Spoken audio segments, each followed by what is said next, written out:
What's up, mechanics? Happy Tuesday. Welcome back to another episode of Tool Tuesday here at Vim Tools headquarters. It's been about 2 weeks since we've had an episode. It's been a very busy 2 weeks. And the flu has ran through this office like the friggin' plague. Yeah, so 2 weeks ago, we were at the Mac Tool Fair. I came down with the flu last week, was not here. Worst sickness I've ever had. I mean, I thought I was going to seize from how high my fever was. I almost hit 105. And the muscle pain, joints, my body aches was just the worst. Stuff's been going around, definitely. So clean your frickin' hands, because we shake a lot of hands at those shows, and you end up getting sick because of it. Clay got it too. So Clay and I both were out for the week with the flu, and it definitely sucked. But we're back at 100% today, and we're talking about some sets that are new. And in stock. We've had one for about 2 months. The other two people have known were going to be added to the line, but they weren't out yet. And now they are. As of what, today or yesterday? As of Friday. As of Friday, they are in stock. And we're talking about dual drive universal joints. Dual drive spring-loaded universal joints. So this is the metric hex set. We have a 12-point standard, and we have eTorx. And obviously you can differentiate them by the color of their rail. So eTorx comes on green, 12-point SAE on red, and the metric hex on blue. And I'm sure you guys have noticed, all of our metric stuff is on blue. So is our triple square. All of our torque stuff is on green. All of our standard stuff is on red. That's kind of how we roll. Now our flats and Phillips are all on black, but we don't have one of those. So yeah, and I want to share an update on some other UJ sets that we've had because at the Mac show, tons of dealers were asking about this. UJet 400 has been updated. If you're searching for it and you find that it's discontinued, it wasn't discontinued, it was superseded by part number UJet S400. We updated the finish. It's no longer a mirachrome, it's a satin, hence the S in the part number. And we shortened the socket a little bit, so it's a tiny bit stubbier than the previous version. Correct. And it has a screw instead of a pin, so if it were to come loose, you are able to tighten it without having to worry about that failing over time or using O-rings or electrical tape, etc. That is we're going to call it the economical version, correct, of the eTorx sets. We sell the UJet 400 very well, so that is just a superseded part number for that. The DDS UJet 400 is now the premium version of that kit, which is going to be essentially the same thing, but with a dual drive system as well as spring loaded. Like Michael said, it's one of the 3 new sets that are here and in stock. The reason that our dual drive spring loaded stuff has taken off so well is the following. All right, so we've shortened our regular swivel sockets to be a little bit stubbier, which you can see here. This is a traditional stub or universal joint and our new updated version. So these are going to be the average heights of even our regular sets that aren't spring loaded. You have a traditional and a dual drive spring loaded. Now I'm going to show you the difference between a dual drive and a regular drive. You have a 1/4 inch square drive, 10 millimeter right here. I'm going to put this on a 10 millimeter on a 1/4 inch ratchet, so you see the profile that it has. Now I'm going to use the spring loaded dual drive socket on its dual drive system with this 11 millimeter ratcheting wrench. Locks into place. You see the profile of that, and now that is the difference in clearance that you're working with when you use the dual drive function on these sockets. And if you're a mechanic, you know that difference right there is, it makes a world of difference because that clearance is unmatched. Well, that's not just a little bit of, that's a lot. That's a lot. Like half an inch. And even with stubby UJs that are on the market that may be this stubby sitting on a table, they can't compete once they're sitting on a ratchet. If you're working in a space, you don't just throw this in there and that only. You have to have something attached to it in order to drive the fastener. So you're going to put it on a ratchet, and that ratchet adds, in this case, a little less than half an inch in height. So you have to add the ratchet into its profile.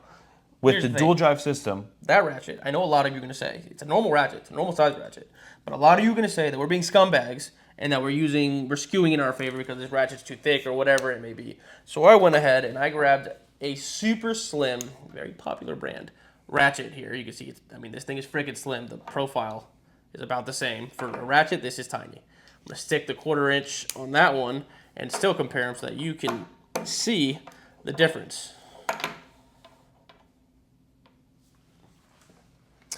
There's no, there's no with, BS here. with a dual drive socket, obviously in a wrench, the bottom of the socket sits at the back of the wrench head, so it doesn't add any height to its profile.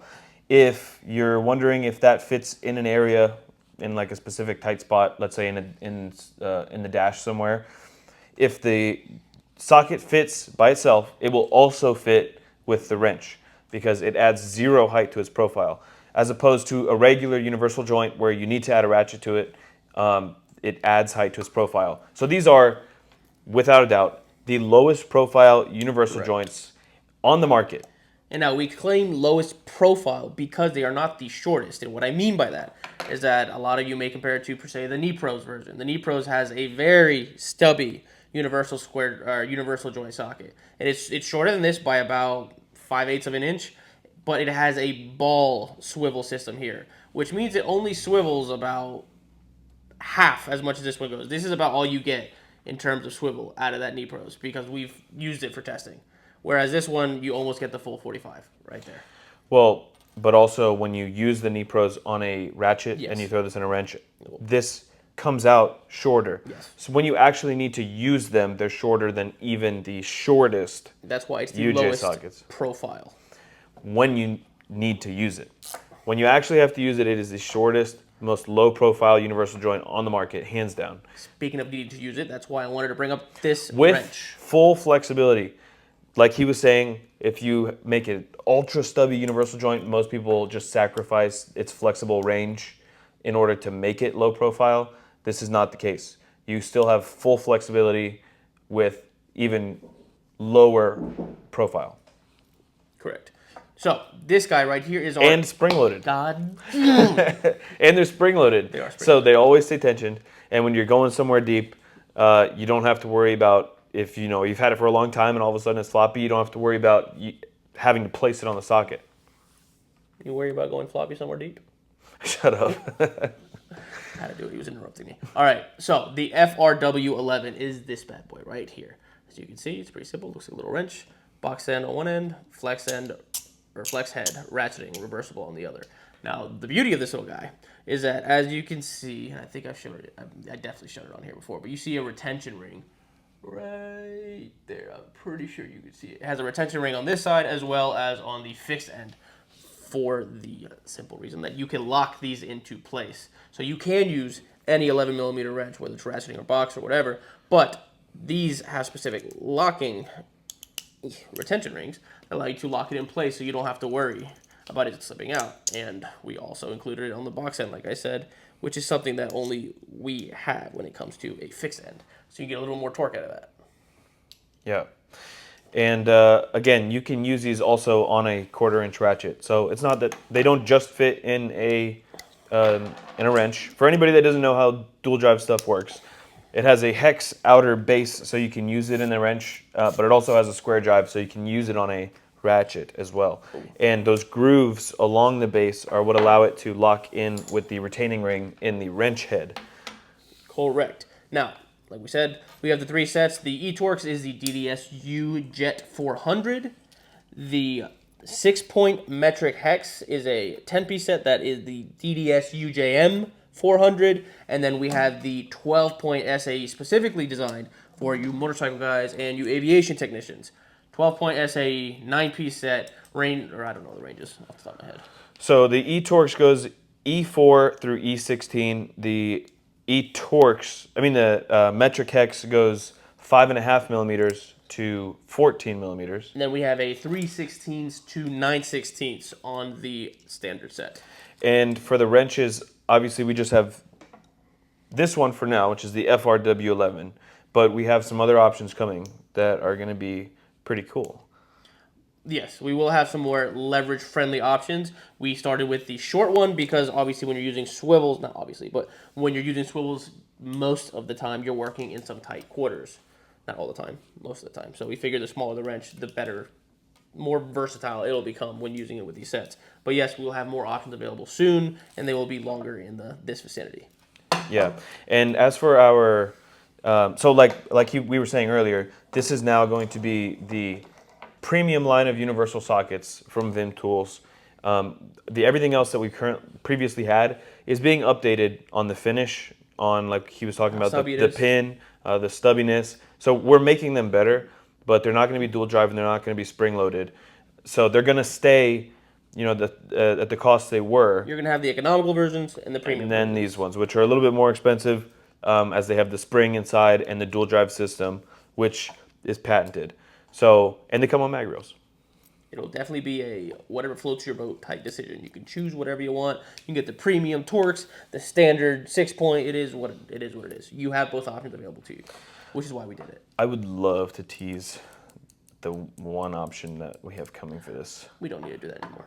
That's over. We don't do that no more. Yeah, you guys have lost teasing privileges. Because you talk a lot of shit. Well, no, it's actually come to bite us in the ass because we get calls from customers.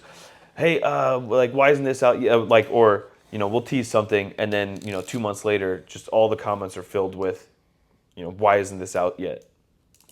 It was a prototype. There is a valid reason why they're not out yet, but you don't seem to care. So we decided to leave that out altogether.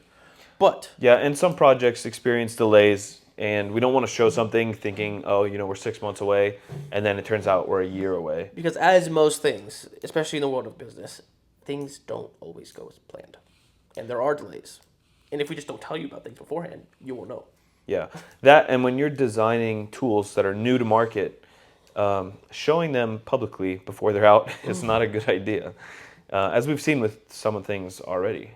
But one thing I will say is that, like I said, we got these on Friday. Along with that, we have received another 35 pallets of all new products. So we have 20 or so new items that we'll be releasing weekly here on Tool Tuesday. So you'll be able to see them. I know we had a little bit of a hiatus here, but we should be back to normal, ready to go. And for anyone wondering what's going on with the podcast, we are setting up a studio, and that is taking quite some time. So we're taking that very seriously. And the studio is in its build-out phase right now. We're trying to get rid of some stuff that was in there, taking up the warehouse space.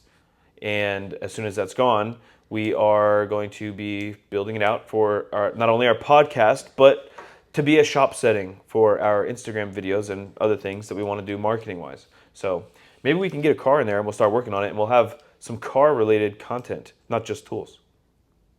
That should be fun. That should be a lot of fun. Yeah. So we're thinking of buying a antique and restoring it. So throw your opinions in what you think we should get.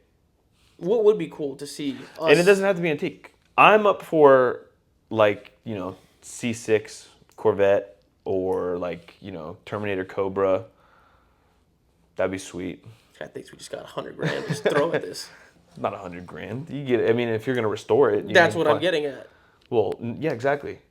Throwing $100,000 at a car. No, I'm saying it would not be $100,000. I mean, unless we, if we're going stock with it, you just want to bring it back to factory settings. But I'm saying, but you're not gonna want to do that. No, absolutely not. Exactly. Okay, so what are we talking? We're gonna start a little simpler. Yeah, it should be fun. So we're going to do a lot with that, but we have to build the studio out first, and that's going to take a while. So, hopefully before the end of this year, we should have that done. Yes. And we will have just a little sneak peek. We are pretty much 90% there, have a very cool surprise for all of you at the Vim booth at SEMA this year. You will see a pretty cool little extra thrown in there. Yeah, well, yeah. We're extremely early, but I wanted to mention it. We're talking about no teases. Yeah, but it's not a product. Okay, well. Anyway, we're also going to have something in July. May. We are. I still know what it is. We can find something for every month. Fuck it. Alrighty, so that is all we have for today. I appreciate you guys sticking with us. I know it's been a quiet 2 weeks, but we are getting back to it. I promise. Yes. Next week we're gonna be doing a Q&A episode, I think, entirely, because there was 2 weeks that we missed. There's a lot of questions that we have to go through. Rather than throwing it in at the end of an episode, I think we'll just do a full episode where we're just answering questions the whole time. And we'll still show one new item. Yeah, with one new item. Because we do have an update for the dealer specifically, and that will be on next Tuesday. Boom. So thanks for tuning in, and we'll see you next week.